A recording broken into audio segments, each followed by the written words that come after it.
COVID-19 diyakini akan hidup berdampingan dengan masyarakat di berbagai negara belahan dunia.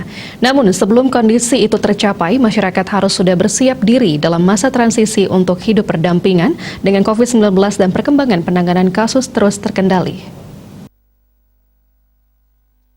Penanganan COVID-19, Profesor Wiku Adhisa Smito mengatakan dalam melakukan persiapan ini bukanlah pekerjaan yang mudah, namun bukan tidak mungkin asalkan semua elemen masyarakat mau bekerja sama dan memupuk rasa tanggung jawab dengan berkomitmen menjalankan protokol kesehatan di setiap aspek kehidupan dengan memakai masker, mencuci tangan dan menjaga jarak, serta menjauhi kerumunan. Taat prokes ini termasuk dalam rumah, dalam perjalanan, atau dalam beraktivitas di luar rumah.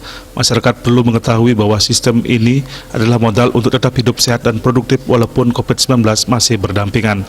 Untuk itu, sebagai upaya untuk terus menjaga kasus COVID-19 agar tetap terkendali, maka setiap institusi maupun pengelola fasilitas publik perlu untuk melakukan pengawasan dan bertanggung jawab atas penerapan protokol kesehatan di tempat masing-masing.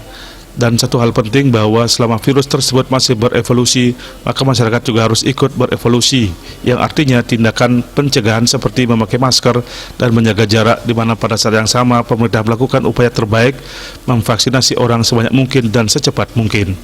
Agung Darmada, Bali Pos melaporkan.